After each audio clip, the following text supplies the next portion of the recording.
में है 2 chapter. Third chapter को है स्टार्ट करते हैं लॉ एंड द गवर्नमेंट। इससे रिलेटेड है गवर्नमेंट कैसे बनती है, गवर्नमेंट क्या होती है, गवर्नमेंट कितने प्रकार की होती है, ये लॉ कैसे बनते हैं। इस चैप्टर में हमारे को ये देखने को मिलेगा कि एक देश में गवर्नमेंट कैसे बनती है और गवर्नमेंट बनने के बाद में वो कौन कौन से डिसीजन ले सकती है, कैसे लॉ बनते हैं, और जो पीपल होते हैं एक डेमोक्रेटिक कंट्री में उस देश की जो शासन व्यवस्था उसको कैसे चलाते हैं। समझ पा रहे हो। गवर्नमेंट क्या होती है डियर? गवर्नमेंट वो होती है जिसके पास में पावर होती है to make law and decision, और लॉ को बनाने के लिए और टेक डिसीजन के लिए। समझ पा रहे हो। ये डिसीजन जनता पे अप्लाई होते हैं, देश में अप्लाई होते हैं, सोसाइटी पे अप्लाई होते हैं, और इनको मद्देनजर रखते हुए इनमें लॉ बनाए जाते हैं। और ये लॉ जब आप ऑफिसर बन जाओगे, आईएएस ऑफिसर बन जाओगे, आपको इनमें पार्टिसिपेट, इनको बनाने के लिए एक पावर दी जाएगी। यही आपका काम होगा। आइए आगे चलते हैं। Everyone who live in the country has to follow the. जो सरकार के द्वारा डिसीजन लेने के बाद में जो लॉ बनते हैं वो उस कंट्री में रहने वाले लोगों को फॉलो करना होता है। समझ पा रहे हो। और गवर्नमेंट क्या होती है? पावर टू इन्फ्लुएंस डिसीजन, और इन डिसीजनों को लेके एक देश में जो ये पावर होती है इसको अप्लाई किया जाता है, इन डिसीजन को इन्फ्लुएंस किया जाता है लॉ के माध्यम से। समझ पा रहे हो। यूं कह सकते हैं गवर्नमेंट एक ऑर्गेनाइजेशन है बड़े स्तर पे। समझ पा रहे हैं। जो छोटे से छोटे स्तर को बांधे रखता है एक यूनिट में, एक पॉइंट में, एक स्फीयर में बांधे रखता है एक देश को। उसमें तरह के लोग रहते हैं, जैसे हमने पढ़ा था कि रिलीजियस बेस पे हैं या फिर लैंग्वेज के बेस पे हैं, ज्योग्राफिकल बेस पे हैं। वो सारे उस कंडीशन को संभालने में वो कामयाब होती है। वहाँ पे लोगों को लॉ बनाए जाते हैं और इन्फ्लुएंस किए जाते हैं। आई होप समझ पा रहे होंगे। हमने पढ़ा गवर्नमेंट क्या होती है, लॉ बनाती है और डिसीजन लेती है। Everyone who live in country follow the, और लोगों के द्वारा अप्लाई किया जाता है। पावर टू इन्फ्लुएंस डिसीजन, इसको डिसीजन को इन्फ्लुएंस किया जाता है। Even people can take step, जो वहां के लोग हैं वो भी कैन टेक स्टेप मतलब ले सकते हैं if they feel that a particular law is not being followed. वो जो सरकार के द्वारा जो लॉ बनाए गए हैं उसको ना फॉलो करने के बाद में पीपल इस पे आवाज उठा सकते हैं। ये इसको फॉलो नहीं किया गया, ये हमारे लिए देश पे, इस सोसाइटी पे अप्लाई नहीं हो रहा, वहाँ के लोग ये डिसीजन ले सकते हैं। ये डिसीजन पॉपुलर क्यों लेते हैं? क्योंकि एक डेमोक्रेटिक कंट्री होता है, वो लोगों के द्वारा चलाया जाता है। लेकिन जो ऑर्गेनाइज बनती है लोगों के द्वारा, जो सरकार चुनकर भेजी जाती है, वो गवर्नमेंट होती है, और गवर्नमेंट लोगों की भलाई के लिए डिसीजन लेती है। आई होप समझ पा रहे होंगे। दे कैन अप्रोच, दे मतलब people, can approach the court. जो लॉ को मतलब लॉ को पूरी तरह से फॉलो नहीं कर पाते, लॉ के अकॉर्डिंग जो कानून नहीं बन पाते, वो पीपल अप्रोच कर सकते हैं कोर्ट में। समझ पा रहे हो। Which can the order about the should be done, और जो उनके द्वारा लिया जाना चाहिए वो कोर्ट डिसाइड करता है। ये कानून हमारे पास में ये इस लेवल का नहीं है, इस सोसाइटी पे अप्लाई नहीं हो सकता, आप इस लॉ को दूसरी तरफ ले जा रहे हैं। उसका कोर्ट हमारे देश का सबसे बड़ा कोर्ट है जो सुप्रीम कोर्ट है, और जो स्टेट के जो हाई कोर्ट होते हैं वो डिसीजन ले पाएंगे। आई होप आप समझ पा रहे हो। इसमें टाइप ऑफ गवर्नमेंट कौन कौन सी होती हैं? हम पहले जैसे डेमोक्रेटिक कंट्री होती है और मोनार्च होती है।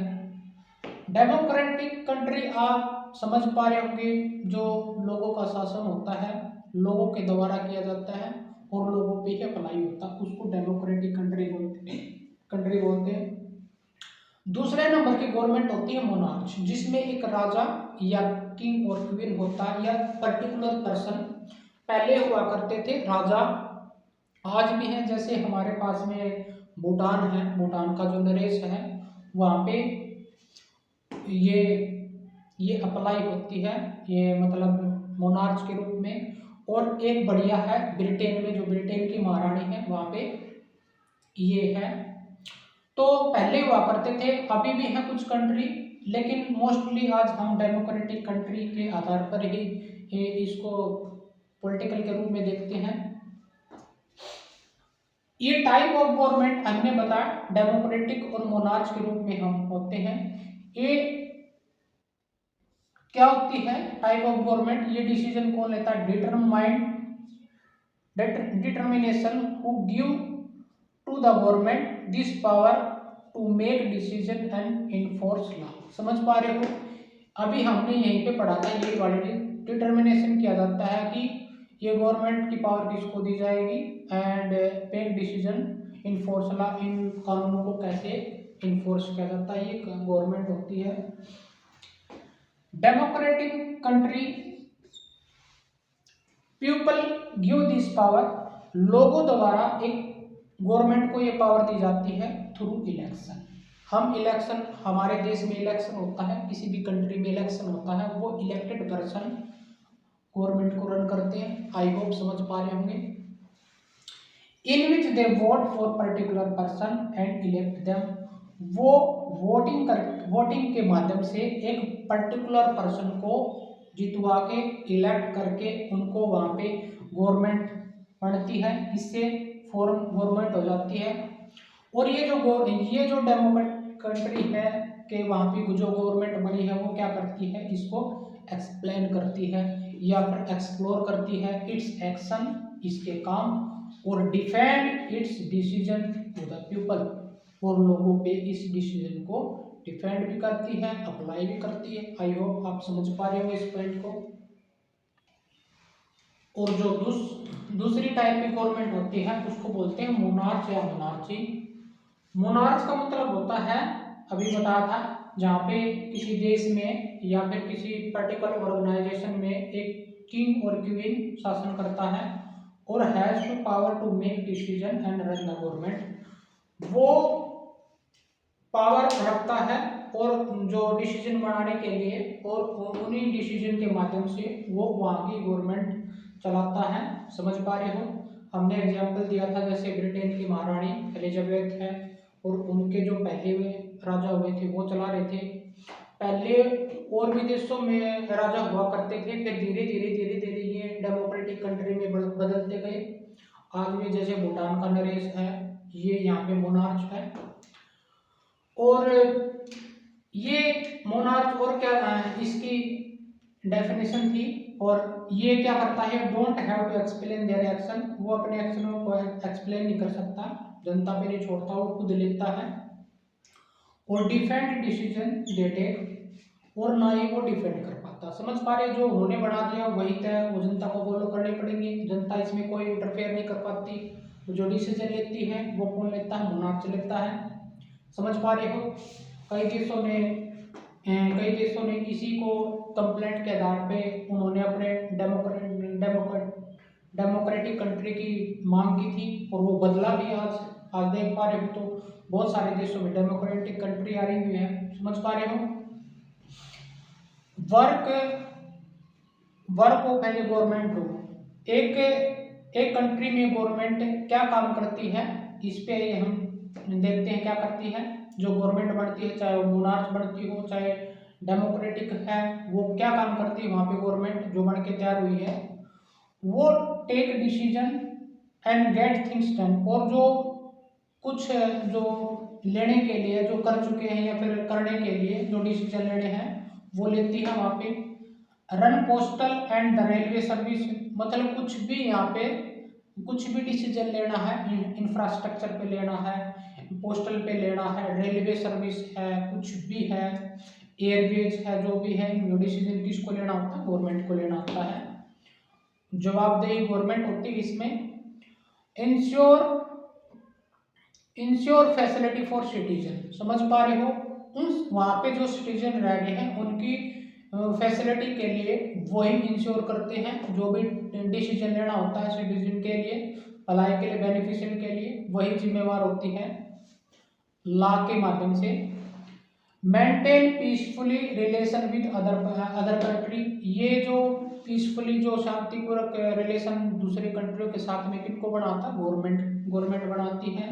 जो हमारे प्रेसिडेंट होते हैं, प्रेसिडेंट के नाम पे ही एक देश को रन किया जाता है, चाहे वो जो उसकी जो पावरफुल शक्ति होती है डेमोक्रेटिक कंट्री की, वो वैसे तो उसकी जो रियल पावर होती है वो प्रधानमंत्री की होती है, लेकिन एक कंट्री को, एक कंट्री को रिप्रेजेंट कौन करता है, प्रेसिडेंट करता है हमारा। जो पहला व्यक्ति होता है जिसके नाम पर देश चलता है वो प्रेसिडेंट होता है, लेकिन जो रियल पावर होती है जो लॉ बनाने की या फिर देश को चलाने की, वो प्रधानमंत्री को ही मिलती है, पीएम को ही मिलती है। और क्या काम कर सकती है government, to protect boundary of a country, ये जो जहाँ पे भी लाइन ऑफ एक्चुअल बनाई गई है, ये पर्टिकुलर लाइन को रिप्रेजेंट है, ये इंडिया है, ये पाकिस्तान है, ये नेपाल की बाउंड्री है, अपने अपने कंट्री की बाउंड्रियों को वहाँ की गवर्नमेंट थ्रू आर्मी के तहत या फिर पुलिस जो भी है उसके तहत उस कंट्री को डिफेंड करती है और लॉ के माध्यम से। समझ पा रहे हो। और क्या काम कर सकती है, organize and assistant for affected people during natural disaster, जब प्राकृतिक आपदाएं आ जाती हैं, जैसे फ्लड आ गया, अर्थक्वेक आ गया, या फिर कोई भी है सुनामी आ गई, तो वहाँ पे जो ऑर्गेनाइज होता है यानी गवर्नमेंट होती है, गवर्नमेंट के जो पीपल है असिस्ट करते हैं लोगों को जो इफेक्टेड हो चुके हैं उस पर्टिकुलर रीजन में। समझ पा रहे हो, ये कर सकती है। और क्या क्या एक्शन ले सकती है, एक्शन ऑफ इशू, लाइक देश में कोई इश्यू हो जाते हैं, वुमेन पे हो जाते हैं से रिलेटेड, वाटर से रिलेटेड हो जाते हैं, चिल्ड्रन से रिलेटेड होते हैं, पुअर कम्युनिटी हो जाती है, इंफ्रास्ट्रक्चर पे अगर कोई आपको लेना है। समझ पा रहे हो, इन पे डिसीजन कौन लेने का अधिकार किसको है, गवर्नमेंट को थ्रू। और अगर ये गवर्नमेंट डिसीजन ले नहीं पा रही हो या फिर कोई लॉ में कोई कमी आ रही है तो जनता उसकी अवहेलना करके उस लॉ को बदलवा भी सकती है। समझ में आ रहे हो। अगर गवर्नमेंट उसको असफल हो जाती है तो वहां की जनता दोबारा से चुनाव करवा के दोबारा से नई गवर्नमेंट भी बनवा सकती है। ये किसको अधिकार होता है, सिर्फ पीपल को, वो डेमोक्रेटिक कंट्री में होता है ऐसा। आई होप आप लोग समझ पा रहे होंगे। दोस्तों ये जो गवर्नमेंट बनने के बाद में फिर इन गवर्नमेंट को क्या आवश्यकता होती है या फिर एक देश को क्या आवश्यकता होती है, to need to organization when human being live and work together. वहाँ पे जो लोग रहते हैं और जो काम करते हैं उसको ऑर्गेनाइज करने के लिए एक बड़े स्तर पे ऑर्गेनाइजेशन की जरूरत पड़ती है। समझ पा रहे हैं, ये गवर्नमेंट के तहत काम करते हैं, वहाँ की सरकार के तहत काम कर सकते हैं। जैसे हमने एग्जाम्पल के तौर पे देखें, ये ऑर्गेनाइजेशन जैसे आरबीआई है, सेबी है, ठीक है, समझ पा रहे हो। ये पूरे देश का जो पैसा है उसको कंट्रोल करता है। सेबी है जो स्टॉक एक्सचेंज हमारे स्टॉक को डिफेंड करता है या फिर उन पे जो नियम बनाता है गवर्नमेंट के तहत इसमें। समझ पा रहे हो। और क्या काम करता है ये गवर्नमेंट, क्या काम कर सकती है, some rule have to be made that apply for everyone। कुछ रूल सरकार के द्वारा बनाए जाते हैं और उनको अप्लाई सभी को अप्लाई, एवरीवन को अप्लाई करना होता है। आई होप आप समझ पा रहे होंगे। और क्या काम करती है government, do many things on behalf of their people by exercising leadership, taking decision and implementing these among the all people living their territory। उस देश की टेरिटरी के अंदर जितने भी लोग रहते हैं उसमें लोगों के बिहाफ पर वो कानून बनाए जाते हैं और उनको इम्प्लीमेंट किया जाता है। आई होप समझ पा रहे होंगे, बिल्कुल आसान भाषा में आप लोगों को समझाया जा रहा है। फिर इसमें ये जो गवर्नमेंट होती है कितने लेवल पे काम करती है, लेवल ऑफ गवर्नमेंट वो स्तर क्या रहता है जब एक गवर्नमेंट एक कंट्री के थ्रू अपने लॉ को इन्फोर्सिंग करता है, समझ पा रहे हो। वो लोकल लेवल पे भी हो सकता है। लोकल लेवल में जैसे विलेज है, टाउन है, लोकेलिटी है, उसमें इसको लेके चलता है। एक स्टेट पे भी हो सकता है, ये स्टेट इंटायर जो कंट्री होता है इंटायर स्टेट पे भी लागू हो सकता है। दोस्तों पॉलिटी में एक जो स्टेट होता है, हम पॉलिटी को स्टेट को एज ए राज्य का दर्जा दे देते हैं। जैसे हरियाणा है, पंजाब है, उसको स्टेट भी बोला जाता है और पॉलिटी में एक स्टेट को कंट्री को भी रिप्रेजेंट किया जाता है। आई होप आप समझ पा रहे हो, वो नेशनल लेवल को भी रिप्रेजेंट कर रहा है और एक स्टेट लेवल को भी रिप्रेजेंट कर रहा है, समझ पा रहे हो। स्टेट लेवल में ये इंटायर स्टेट भी हो सकता है, कंट्री के जितने भी स्टेट होते हैं, जैसे हमारे कंट्री में स्टेट कितने 28 और 8 यूटी है, इनको स्टेट लेवल पे भी रिप्रेजेंट कर रहा है एक गवर्नमेंट उस पर लॉ बना सकती है। और यही जो गवर्नमेंट है नेशनल लेवल पे इंटायर कंट्री के सेंट्रल लेवल पे इसको डिफेंड करती है, समझ पा रहे हो। हमने ये सीखा कि जो गवर्नमेंट है कितने स्तर पे काम करती है, लोकल लेवल पे, स्टेट लेवल पर और नेशनल लेवल पे। नेशनल लेवल पे आप देखोगे तो कंट्रियों के साथ में बॉन्डिंग करती है, दूसरे कंट्रियों के साथ में। ये स्टेट में क्या बॉन्डिंग करती है, जो उसको रिप्रेजेंट करते हो पर्टिकुलर कंट्री को। जैसे इंडिया में हमारे पास में 28 स्टेट हैं, ये एक यूनिट को दर्शा रहे हैं कि हम इंडिया के हिस्से हैं, समझ पा रहे हो। ये इंटायर यूनिटी को दर्शा रहे हैं ये स्टेट के माध्यम से, जिसपे एक सेंटर के तौर पे एक गवर्नमेंट उन स्टेटों पर लॉ को इन्फोर्स करती है। जो स्टेट में सबसे बड़ा पद होता है वो सीएम का होता है। जो नेशनल लेवल पे देखेंगे सबसे बड़ा पद किसका होता है, हमारा जैसे वहाँ पे सीएम और जो गवर्नर होता है वो लॉ इन्फोर्स करते हैं, और वो किसके तहत करते हैं, नेशनल लेवल पे, जैसे पीएम और प्रेसिडेंट के ये सर्कल बना होता है ऐसे करके। जैसे लोकल लेवल से ऐसे रन होती है नेशनल लेवल पे। आई होप समझ पा रहे होंगे।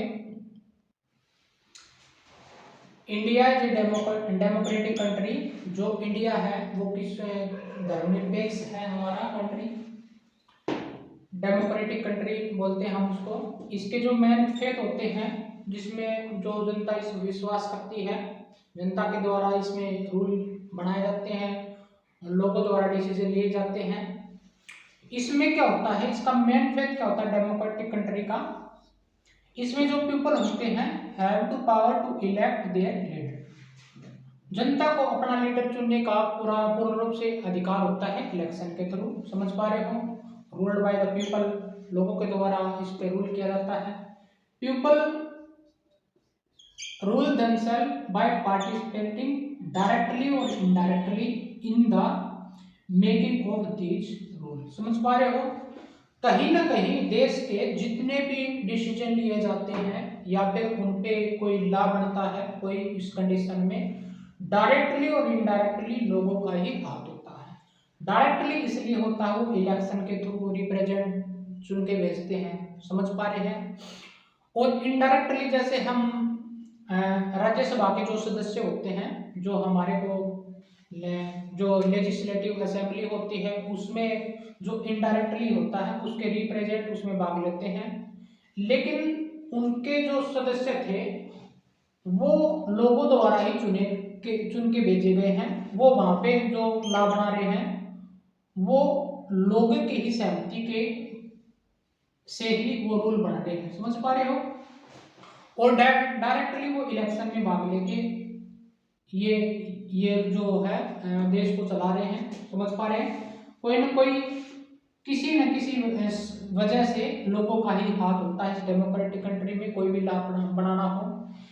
एक जो रिप्रेजेंटेशन होता है डेमोक्रेटिक में, जो हमें अभी बोला था लोगों द्वारा चुन के भेजा जाता है, इसमें क्या होता है, इस रिप्रेजेंटेशन का मतलब क्या होता है, जो पीपल होते हैं डू नॉट पार्टिसिपेट डायरेक्टली, हमने अभी बताया वो लोग हैं जो डायरेक्टली पार्टिसिपेट नहीं करते, but instead choose there represent through elected process. समझ पा रहे हो, अभी हमने बताया था लोगों के द्वारा अपना रिप्रेजेंटेशन, समझ पा रहे हो, चुन के भेजा जाता है संसद में।